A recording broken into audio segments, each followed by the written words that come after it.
Eu vou pedir pra você, robô. Se o cinema fosse um esporte olímpico, quais seriam pra você os 10 maiores cinemas da história? Me diga. Computando. Primeiro colocado. Vamos fazer uma lista de 10. Primeiro, Estados Unidos. Ih, robô imperialista. Não tanto. Segundo colocado. Ou segunda opção, Índia. Olha, nós temos aqui uma... Bollywood marcando presença, né? Meteu um Hollywood e Bollywood. Segundo meus algoritmos, China também pode parecer uma boa opção. Meteu uma China ali. Não sei se ficaria em terceiro, mas... Vamos ver, vamos discutir isso aí. Vamos discutir. Próxima opção, França. Um dos primórdios do cinema. Natural. Para não ignorar o bom gosto do professor, Japão. Japão, que porra. Cara, quem já sabe, já viu os programas anteriores, Japão tá no meu pódio. Quem conhece um pouquinho da gente já sabe que é inevitável estar no pódio, né? Vamos discutir isso aí. Pra mim tá num lugar, pro Matheus tá em outro. Mas vamos ver. Sexta colocação, ou possibilidade, Reino Unido. Esse é o mais ultrajante da lista pra mim. Pra mim esse aqui, por enquanto, é o que, assim... Tem coisa que poderia entrar no lugar. Sétima colocação, ou sétima opção, Itália. Isso aí é, porra... Não Isso tem aí como é fugir. auge do cinema. Oitava opção, Alemanha. Uma boa opção. Nona opção, Coreia do Sul. É história recente, mas... É um ótimo cinema hoje em dia, mas assim... A gente tá falando de história, né? Chegou agora que a gente tá na janela, né? Pois é. Não dá, gente, desculpa. Vamos com calma, vamos com calma. Décima opção, o país mais festeiro e divertido do mundo, Brasil. E aí é isso. Desculpa, cara. Aqui é o único lugar que vocês vão estar representados, porque Brasilzão tá aqui no top 10. Vamos discutir isso aí, Matheus? Vamos, por onde a gente começa? Vamos começar pelo começo. Ou vamos começar do 10 pra cima. Não, Você quer começar eliminando quem não tá aí de jeito nenhum? Não, vamos começar assim. Eu acho que é uma boa. Vamos começar dizendo quais os países aí que a gente acha que não deveria estar, né? Uhum. Então, pra você, quais você acha que no Cara, 10 não entraria? No História do Cinema, o Godard tem um momento que ele tá falando sobre o cinema pós-guerra. Aí ele fala, os poloneses fizeram filmes de mártir, os russos fizeram filmes políticos, e os ingleses fizeram o que eles sempre fazem. Nada.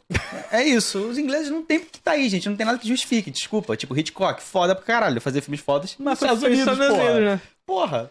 E não é tipo desrespeitar, porque assim, é claro que o filme que deu nome a esse programa, Desencanto, é um filme do Reino Unido. Sim, mas aí é um gente, filme de assim, um grande cineasta, mas assim, não é um mercado, não é um berço tão forte do Sim. cinema quanto tantos outros. É uma indústria interessante. Uhum. Se a gente aumentasse um pouquinho esse top aí, por um top 20, 15, top 15, talvez o Reino Unido estivesse ali dentro, mas assim, tem coisa pra entrar no lugar. Pra quem não sabe, o filme que inspirou o nome do programa é Desencanto, do David Lean, enfim, filmaço, mas, assim, eu acho que, de fato, o Desencanto e o Reino Unido é um desses países que ficariam de fora nessa lista selecionada pelo robô aqui. E o segundo país? Extremamente bem selecionada. Há controvérsias. 100% de aproveitamento. E o segundo país eu acho que é a Coreia do Sul. Coreia do Sul. Assim, grande cinema, talvez o melhor da última década no mundo. Talvez sim. E talvez. Talvez, não sei nem se eu acho, mas tá na discussão. Pra mim tá na discussão, sabe? Só que assim, o Hulk até falou isso. Eu vou pensar num filme foda da Coreia do Sul antes de 2000? Eu não sei, sinceramente não sei. Não encontro. Então, é isso. A Coreia do Sul, ela tem o seu crescimento muito acentuado a partir dos anos 2000, que está muito ligado à questão dos tigres asiáticos e tudo mais, a permissão dos Estados Unidos por esse crescimento, por ser a Coreia do Sul historicamente uma base militar dos Estados Unidos, e é interessante para os Estados Unidos, a gente já discutiu isso aqui, né? É interessante para os Estados Unidos ter a Coreia do Sul como algo grande culturalmente também naquele contexto geográfico ali, mas é uma história muito recente. E não dá para nem dizer, diga-se de passagem, que é talvez o melhor cinema feito hoje. Porque a gente está considerando... Eu acho que quando as pessoas dizem que o cinema da Coreia do Sul é um dos maiores feitos hoje, é muito por uma base comparativa, no sentido de que, de fato, não se fazia muita coisa antes e agora tá fazendo coisas maravilhosas, logo é melhor feito em todo momento. Só que, assim, a galera que já fazia filmes maravilhosos antes continua fazendo filmes maravilhosos. Tá a França lá, tá o Alemanha. Japão, tá o próprio Brasil fazendo o seu cinema. Então, assim, sabe? A Alemanha. Um dos maiores expoentes hoje. Sim. É isso. E a gente, é claro que assim, a gente já disse aqui, talvez o grande cineasta de hoje, um deles, é coreano, é Sang-soo. sul-coreano, que é o Hong Sang-soo. Mas isso não significa que ele é a Coreia do Sul, sabe? Aí você não fala, tem o Bong Joon-ho, tem... Superestimado. Park Chan-wook, superestimado também. Mas são bons cineastas. E aí é isso, né? Assim, tem um bom cinema, Uhum. mas o Japão continua fazendo lá seus filmes. Sim. Tá lá o Hamaguchi, né? Kyoshi Tá o Kurosawa. Kyoshi Kurosawa, que também é um dos grandes de hoje. Na Alemanha tem lá o Christian Petzold. Uhum. Na França tem a Claire Denis. Então, assim, tem uma galera produzindo cinema hoje que já era grande antes. A gente só não sente essa potência tanto quanto a Coreia do Sul, porque a base comparativa da Coreia do Sul é aspas, tá? Muitas aspas, porque a gente sabe que não é zero. Mas é como se ela estivesse saindo do 0 pra 80, sabe? Sim, sim. E aí a gente sente como uma coisa muito grande. Uhum. Já os outros países já eram grandes na produção cinematográfica e só continuaram grandes, né? E pra tirar dessa lista, esses dois são os que eu tiraria definitivamente, mas todos os outros, discutivelmente, estão aí numa lista de top 10. Hein? Eu acho que o robô fez um bom trabalho. Fez. Surpreendeu até. Fez um bom trabalho o robô. É claro que, mais uma vez, a gente retiraria esses dois filmes, mas num aproveitamento de 10 filmes, 8 acertos, são 80% Tá de ótimo, acerto. tá ótimo. E aí a gente começa a ter medo da inteligência Tá artificial roubando roubar, nosso né? emprego, né? Olha só, já tá começando a acertar. Eu sou preguiçoso demais para emprego dos outros. Então a gente tamo assim, tamo aí. Mas quem você colocaria nesse lugar, então? São dois aí. Você acha que, historicamente, quem você colocaria nesse lugar? Pô, boa pergunta, me pegou. Não Eu, pensei basicamente, assim, eu já tenho um na ponta da língua, que é a União Qual que é? Soviética. nisso. União Soviética, pode ser. É claro que a gente perguntou pro robô, provavelmente quando ele fez o cálculo dele ali, ele considerou países que ainda existem. Uhum. Mas a União Soviética tá aí. Cara, a gente pode discutir Dinamarca com Dreyer, pode discutir Suécia com Bergman. Tem muitas possibilidades, sabe? Eu consigo fechar mais fácil, sei lá, um top 5, mas top 10 é um negócio muito aberto pra mim. Até porque, assim, é um pouco disso, né? Quando a gente fala Dinamarca com Dreyer, mas até antes com Benjamin Christensen, lá nos primórdios do cinema, Suécia com Bergman, só que parece que são coisas muito locacionais no tempo. E aí, pra gente falar de história do cinema, Sim. eu acho que tem alguns outros países que possam ter mais relevância nesse lugar, né? Mas a gente tem alguns exemplares aí que poderiam estar representados, né? E eu acho que, de fato, primeiro, a União Soviética como um desses países, e a gente pegar esses nórdicos, como você bem trouxe. Agora, fora isso... E aí que é a grande questão, a gente tirou esses dois e qual que a gente colocaria, tirando a União Soviética, qual seria esse um aí que entraria? Eu acho que essa que é a grande discussão. E a gente pode mencionar alguns que não necessariamente entrariam num top 10, mas se a gente for falar do cinema de Cuba, por exemplo, é um cinema muito interessante. Você, inclusive, está assistindo alguns filmes cubanos recentemente. Eu ia até mencionar, eu ia puxar depois nas nossas menções honrosas do cinema cubano, que eu tô conhecendo... A gente pode já puxar as menções honrosas agora. Pô, então vou falar dois, Nigéria e Cuba. Eu tô conhecendo muito mais agora o cinema dos dois pelo Oumaru Ganda.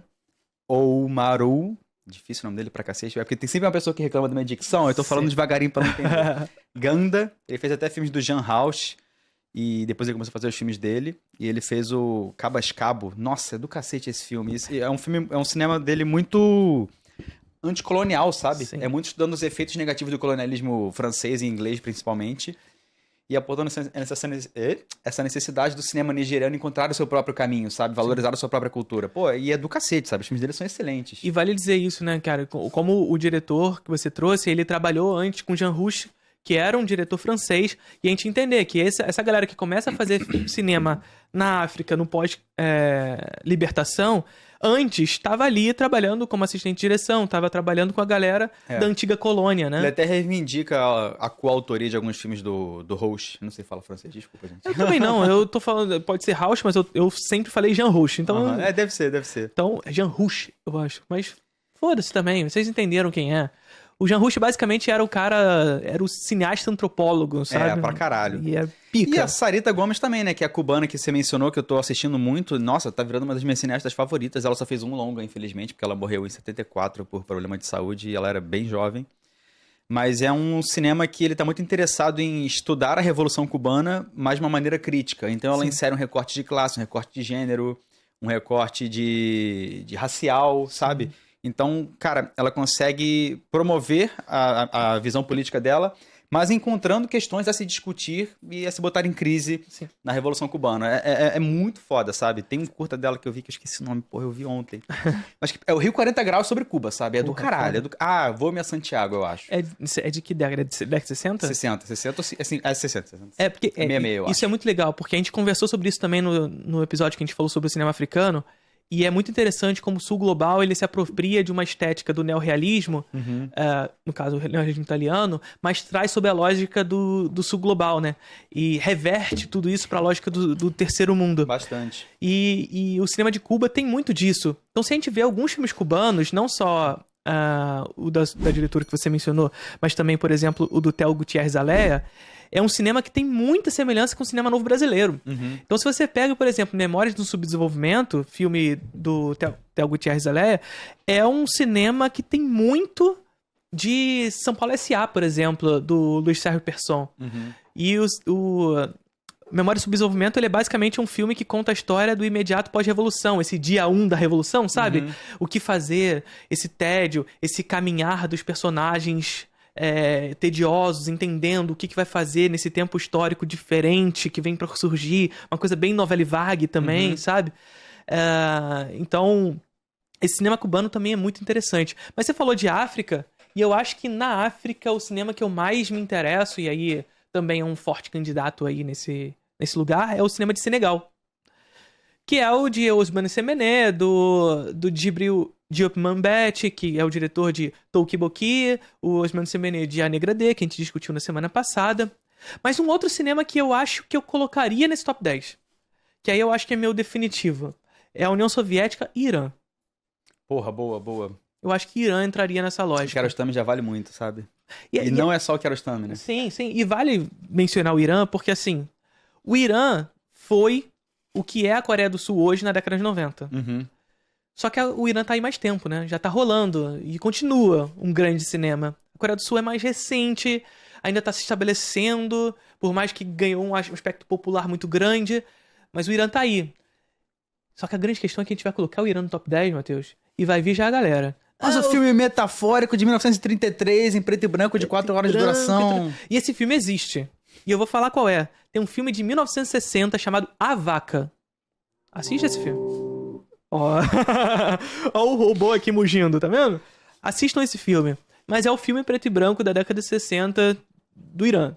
Então, pega esse filme, que é filme maravilhoso, e é o Irã já fazendo filme da década de 60, algo que a gente até consegue encontrar alguns exemplares da Coreia do Sul.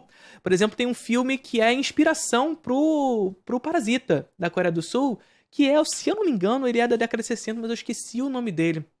Eu assisti esse filme, mas eu esqueci o nome dele, que é um filme bastante interessante. Não é, assim, ele é bastante cultuado, mas eu não achei grandes coisas, mas ele é interessante. Mas o A Vaca é um filme lá da década de 60, que já é um filme maravilhoso. Então eu acho que eu colocaria o Irã nessa lista. União Soviética e Irã, no lugar de Coreia do Sul e... Seria um bom. E qual é outro? Reino Unido. Reino Unido. Agora a gente vai ranquear esses? Não. Agora vamos discutir, vamos defender as posições desses países aí. Defender a partir dessa lista que o robô passou pra A gente. partir dessa lista. Vamos defender de 10... Perfeita. Vamos defender de baixo pra cima ou de... Baixo pra cima. De baixo pra cima. Então vamos defender o Brasilzão. Cara, Brasilzão é um cinema muito foda. A gente passou por muitos problemas de investimento, de boicote ao longo das décadas, e a gente conseguiu fazer disso uma forma de fazer mais cinema. Pornô Chanchada é um cinema super reativo politicamente. Sim. O próprio cinema marginal como um todo. E eu acho que... Eu até colocaria acima do 10º, mas eu acho que o 10º lugar é um lugar justo pra gente, sabe? Sim. A gente até vai discutir mais pra frente se é o 10º lugar, mas eu acho que esse é o ponto que você trouxe. Que talvez dessa lista... É claro que aqui a gente tem a China, a gente tem a Índia, por exemplo, que são países que também sofreram com o processo de colonização, com o processo de imperialismo e tudo mais. Só que o Brasil sofreu historicamente e até hoje com esse processo, e talvez o país que mais tenha tido dificuldade pra conseguir entrar nessa lista.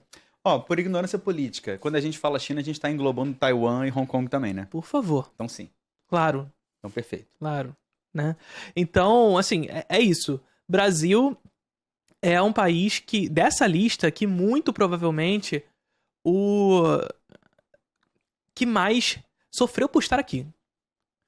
sabe? Por boicote, por imperialismo, O que mais se superou pra chegar. neoliberalismo. A gente já discutiu isso inúmeras vezes ao longo da história. Mas um país, e aí é aquele negócio, por que o Brasil merece estar nessa lista, né? É um país que, primeiro, lá já faz cinema desde o cinema mudo, que passa por Limite, passa por Humberto Mauro, chega nas chanchadas brasileiras. As chanchadas brasileiras são grandiosíssimas, são os estúdios italianos que vêm ao Brasil, a migração italiana que traz esses grandes estúdios que foram alocados em São Paulo, lá como a Vera Cruz e tudo mais, e que fazem esse cinema de comédia muito interessante sendo produzido, não só de comédia, mas também de comédia, bastante pomposos, inclusive. Depois disso a gente tem o cinema novo brasileiro, que é um cinema reativo a esse tipo de cinema hollywoodiano, mas também das chanchadas brasileiras. O Glauber chamaria esse cinema das chanchadas de cinema digestivo, né? Que é o cinema onde a fome ela é palatável, ela é fácil de ser digerida, e aí justamente por isso que a estética, que o cinema novo traz a ideia da estética da fome, trazendo essa perspectiva de que a manifestação cultural da fome é a violência, então essa é a base do cinema novo, digamos assim. Mas o cinema brasileiro não para só no cinema novo, e aí os grandes desafios que o cinema brasileiro passou, né? Porque o cinema novo é um cinema da década de 60, que imediatamente após 1964 nós já temos estourado o golpe cívico-militar, né?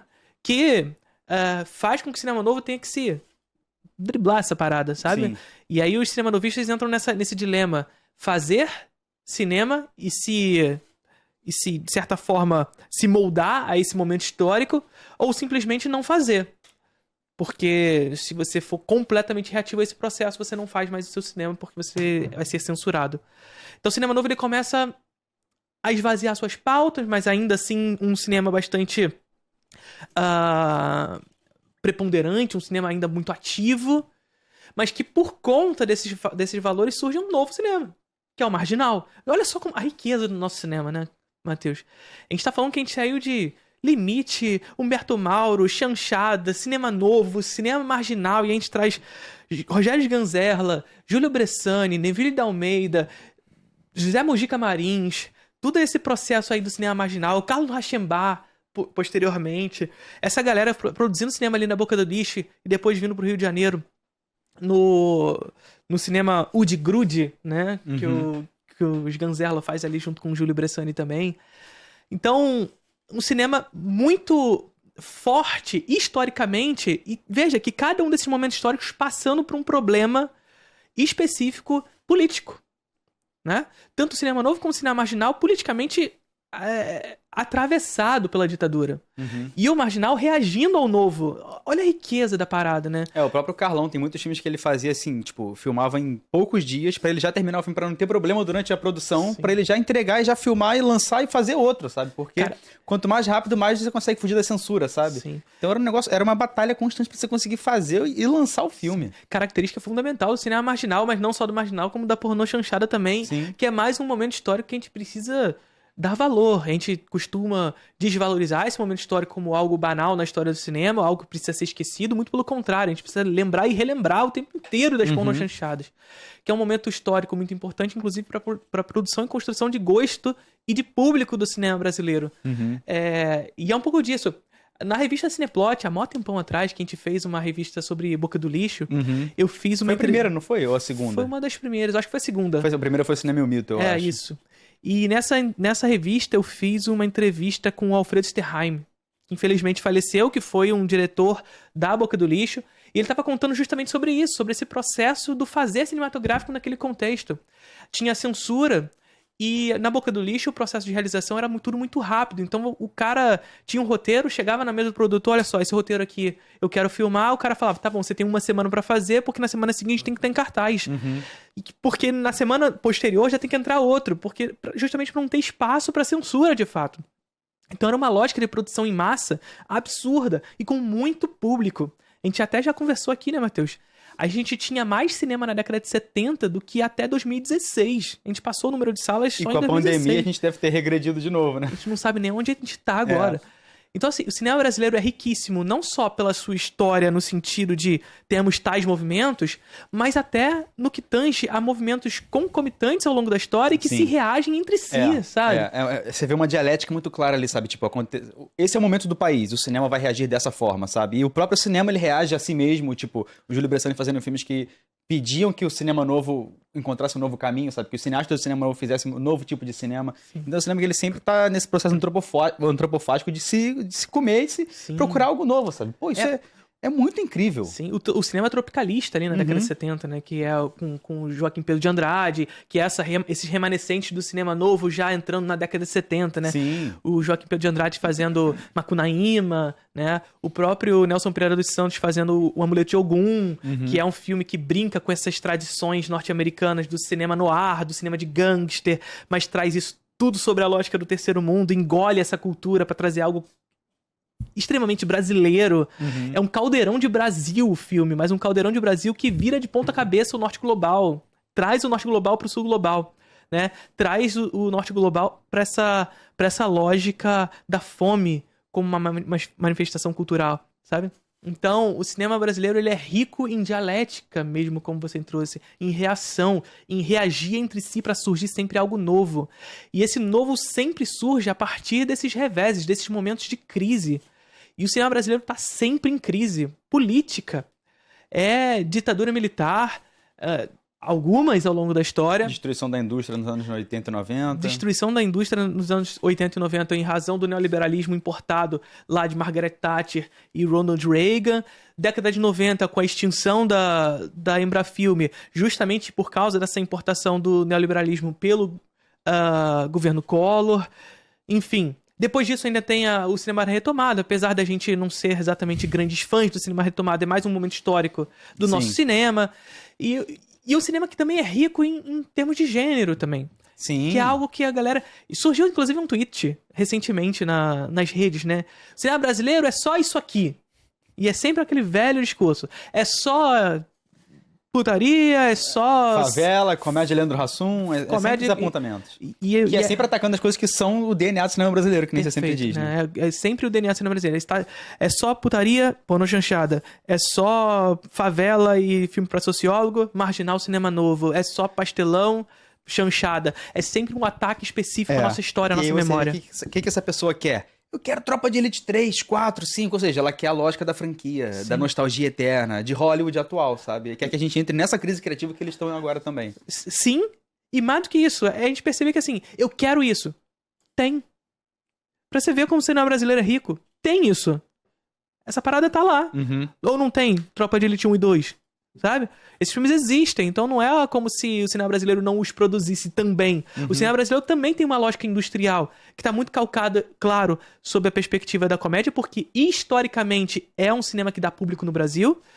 Não adianta, gente, isso aqui vale muito, né, Matheus, a gente fazer essa parada. Não adianta a gente pautar o nosso cinema por Hollywood. A gente não tem a mesma grana, a gente não se coloca no mesmo lugar geográfico histórico. Nós não temos os mesmos sistemas de ação e de objeto. Nem os mesmos dilemas, nem a mesma sociedade, sabe? Tipo... Eles são um monopólio global. Historicamente, eles se consolidaram como tal por guerra, sabe? E aí, como é que a gente espera que a gente paute o nosso cinema através deles? Como é que vocês esperam que a gente faça um cinema igual a eles? Se a gente copiar o cinema deles, a gente sempre vai ser considerado algo menor do que foi copiado. Então a gente tem que fazer o nosso. E a gente tem o que é nosso. A nossa história prova isso. E por isso que o Brasil merece estar nessa lista, né? É isso.